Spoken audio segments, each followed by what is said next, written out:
po kung bakit po pumasok po kayo, kung bakit po kayo pumasok sa academy, tsaka nag-take po kayo ng opportunity para maging isang academy.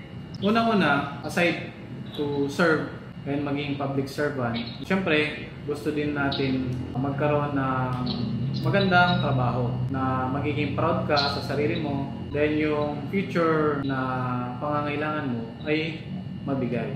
Then gusto ko rin noon makatulong sa family ko kasi hindi naman kami ganun kayaman. May time nga na wala kami ng kuryente, may time na experience din namin na minsan hindi sapat yung pagkain, ganun ba? Pero hindi naman kami sobrang mahirap.